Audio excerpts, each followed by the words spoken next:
Regarde le petit garçon-là. Ah ben quoi? Tu trouves pas qu'il me ressemble?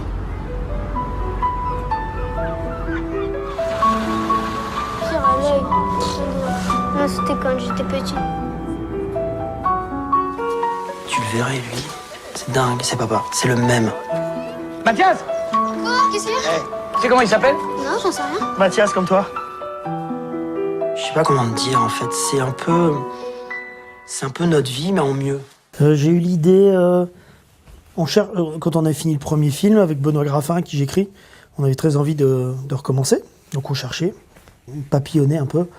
Puis un jour, j'ai pris le train pour Venise, et train de nuit. Et à un moment, le train s'est arrêté dans une gare, je sortais dans le couloir, j'ai vu des gens monter. Et il y avait un groupe d'enfants qui montaient.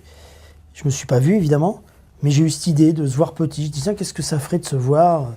Qu'est-ce qu'on ferait si on se rencontrait comme ça?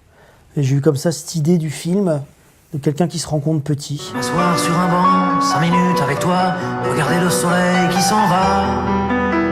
Te parler du bon temps qui est mort et je m'en fous, te dire que les méchants c'est pas nous.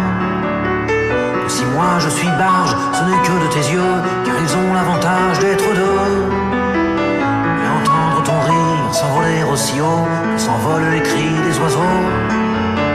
Te raconter enfin qu'il faut aimer la vie et l'aimer même si.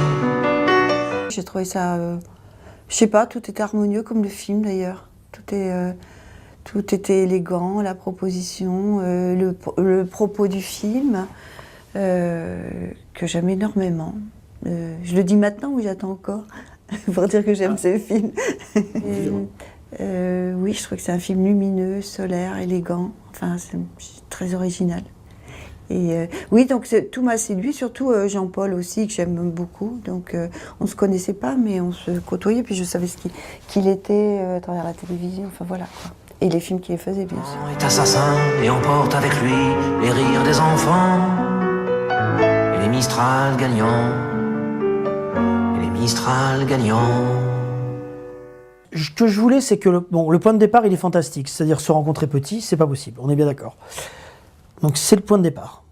Mais ensuite, je voulais que le traitement de l'histoire soit ultra réaliste, qu'on soit dans la vraie vie.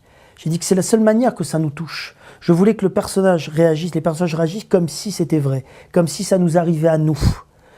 Pas qu'on soit dans le fantastique. Si on est dans le fantastique, on peut partir dans tous les sens et ça n'a pas beaucoup d'intérêt. Enfin, ça a un autre intérêt, mais pas celui-là. Mais si on veut être touché, si on veut sentir des choses personnelles, que chacun s'y retrouve, il faut qu'on soit dans les réalités, qu'on soit dans le présent. Moi, vous savez, ce qui me touche le plus dans ce film, ce n'est pas l'idée, comme beaucoup de gens le disent, de redevenir petit, d'être petit quand on était, mais plutôt l'idée que je trouve magnifique, cette scène où il y a Jean-Paul Rouve, Poulvorde qui fait son père, tous les deux ont le même âge, ils discutent. Ça, c'est une envie.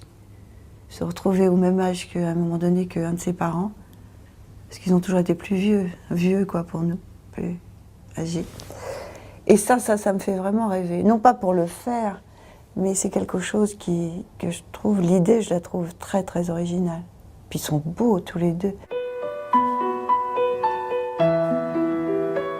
Quand je te vois, j'ai l'impression de me voir quand j'étais enfant. Ah, ça veut dire que moi, quand je serai grand, je serai comme toi. Bah, en principe, ouais. Qu'est-ce qu'il y a? Ça va, quoi? Qu'est-ce qu'il y a? C'est pas grave.